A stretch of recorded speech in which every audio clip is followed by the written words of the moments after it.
BNP chairman Tarique রহমানের সফর নিয়ে জানাতে আমাদের সঙ্গে যুক্ত হচ্ছেন সহকর্মী সাইফুল রিপন। সাইফুল, দীর্ঘ ২১ বছর পর তারেক রহমান চট্টগ্রাম সফরে যাচ্ছেন। সফরের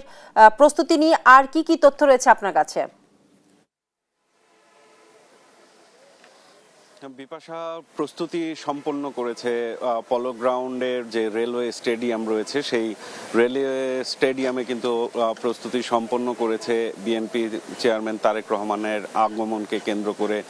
এখানকার যারা বিএনপির নেতারা রয়েছেন ইতিমধ্যেই কিন্তু সব ধরনের প্রস্তুতি সম্পন্ন হয়েছে এবং তারেক রহমানের ব্যক্তিগত নিরাপত্তার জন্য নিয়োজিত যে সিএসএফ সদস্যরা, তারা কিন্তু সকালে এসে পুরো এলাকার নিরাপত্তা ব্যবস্থা তারা দেখে গেছেন এবং নিরাপত্তা বিষয়গুলো যেগুলো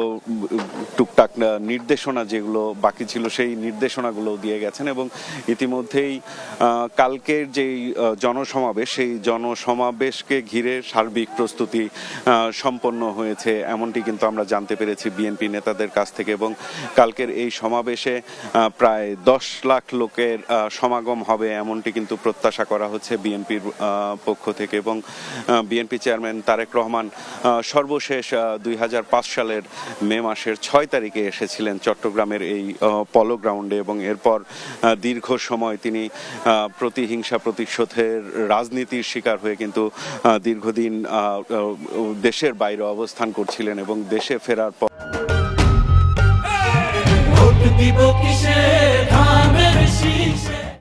এটি তার চেয়ারম্যান হিসাবে দায়িত্ব গ্রহণের পর প্রথম সফর এবং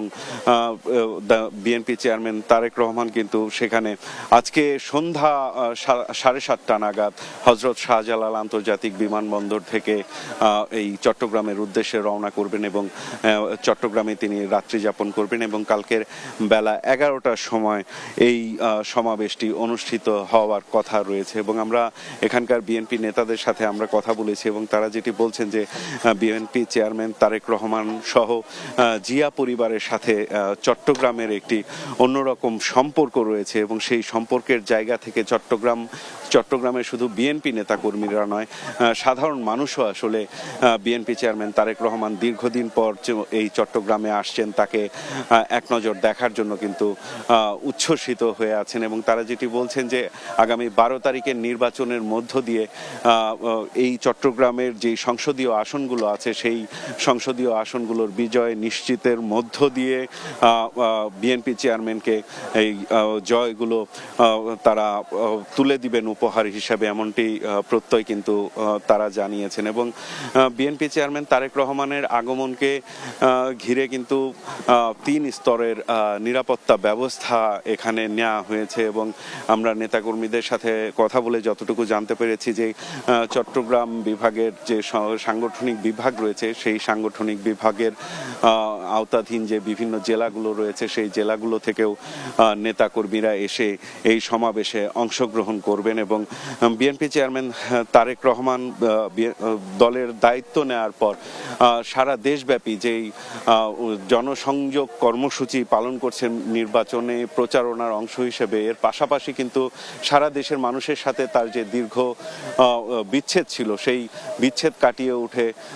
মানুষের সাথে যে সংযোগ স্থাপন, সেই সংযোগ স্থাপন হিসেবেও কিন্তু দেখা হচ্ছে বিএনপি চেয়ারম্যান তারেক রহমানের এই সফর এবং জনসভাগুলোতে অংশগ্রহণকে। তো এই ছিল আমার কাছে এখানকার সর্বশেষ পরিস্থিতি। বিপাশা।